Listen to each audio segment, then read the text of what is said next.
बहुत लोग ध्यान करते हैं और हम्म, आजकल 21वीं सदी के आरंभ से ही ध्यान के प्रति लोगों का रुझान बढ़ा है, हम्म, क्योंकि तनाव और भागम भाग की ज़िंदगी में ये चीज़ें इतनी बढ़ गई है कि मानसिक शांति के लिए इंसान जाए तो कहाँ जाए। हम्म, तो क्लिनिकल साइकोलॉजी में तो मेडिसिन्स हैं, बट आई आई थिंक कि meditation is the best medicine of mind. तो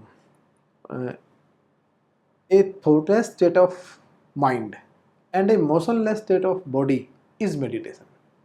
अर्थात तन और मन की निश्चल अवस्था का नाम ध्यान है। जब मनुष्य तन से स्थिर हो जाता है और विचार शून्य अवस्था में आ जाता है, हम्म, तब ध्यान की वो परिपक्व अवस्था है। तो हमें ध्यान के द्वारा विचार शून्य अवस्था में, हम्म, यानी बुद्धि से बोध की तरफ हम्म, जाने का नाम ध्यान है। एक प्रसिद्ध वाक्य है, अचिंत्यैव परम ध्यानम। हम्म, किसी भी विषय का चिंतन न करना अर्थात विचार शून्य हो जाना हम्म, ही श्रेष्ठ ध्यान श्रेष्ठ है। ध्यान है जी, बिल्कुल। तो ये ध्यान की परिभाषा परिभाषा है। है।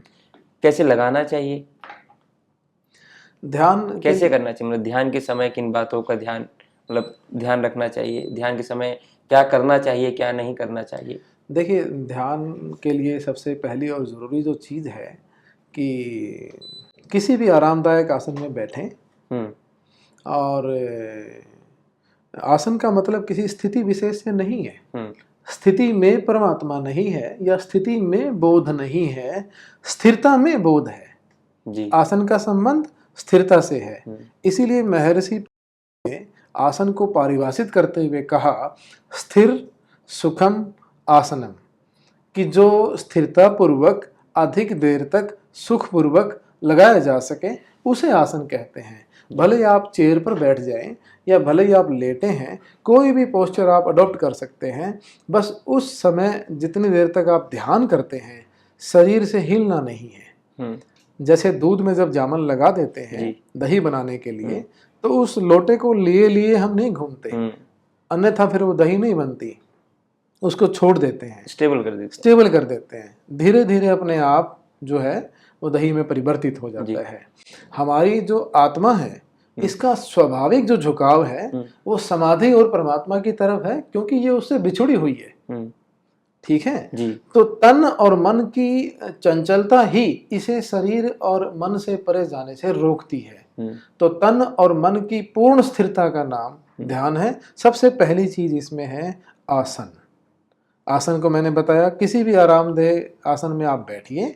उसके बाद क्या करना है, त्रिबंध लगाए।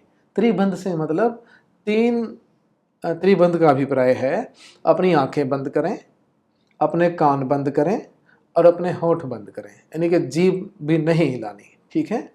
तो तीनों बंद लगाए के सुन अनहद टंकुर, तो अपना जो ध्यान है हम्म, वो परमात्मा की तरफ से जो नाद, अनहद नाद की जो गूंज आती है हम्म, हम सबके भीतर मस्तक के भीतर, बीच में, जी, तो यहाँ हम ध्यान लगाएं। हम्म, ध्यान का जो केंद्र है दोनों भवों के मध्य और यहाँ से मस्तक के बीच में, बीच में, यहाँ हम ध्यान लगाएं। इसे चिंतन केंद्र कहते हैं, इसे आई सेंटर भी कहते हैं। बहुत बार ऐसा सुनने में आता है और कहते भी हैं कि ध्यान, जैसे आपने कहा कि इन दोनों स्थिति के बीच में लगाना चाहिए, लेकिन लोग कहते हैं कि सांसों पर ध्यान लगाना चाहिए। नहीं नहीं, सांसों पर ध्यान नहीं लगाना है।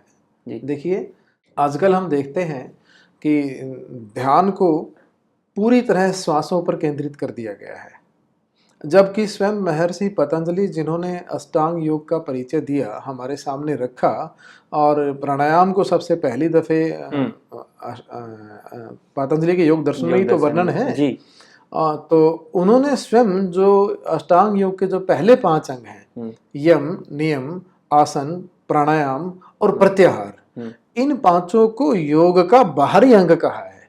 जी, और आंतरिक अंग योग का कौन सा है, धारणा, ध्यान और समाधि। समाधि, धारणा, प्राणायाम के बाद प्रत्याहार आता है, हम्म, प्रत्याहार के बाद धारणा आती है। जी, तो धारणा, ध्यान और समाधि हमारा आंतरिक योग है। तो कहने का मेरा भाव ये है, ध्यान का जो लक्ष्य है वो देह से परे के आनंद की अनुभूति का नाम ध्यान है।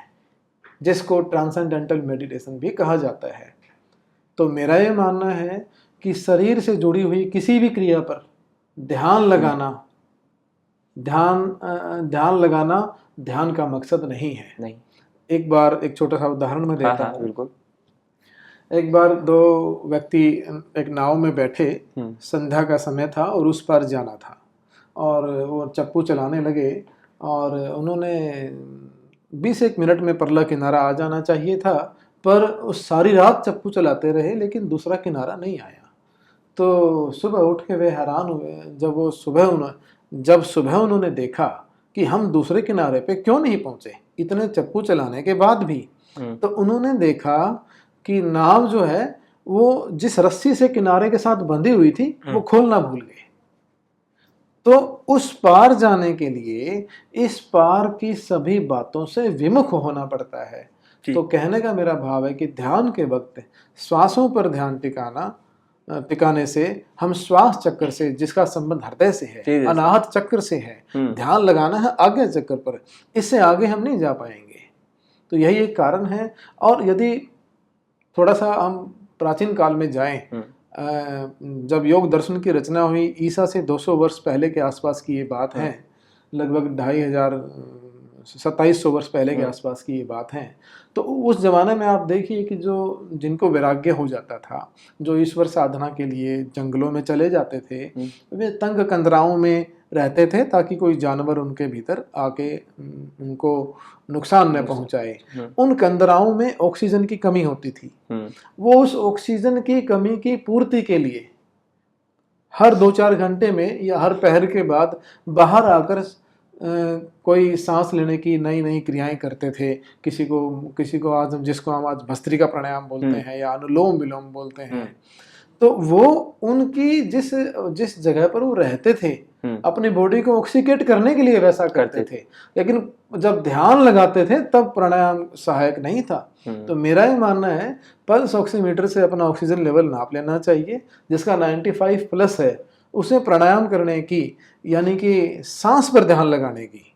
ध्यान पर बैठते वक्त 5 मिनट पहले आप गहरा सांस ले रहे हैं, 2 मिनट के लिए कर रहे हैं, वो एक अलग बात है।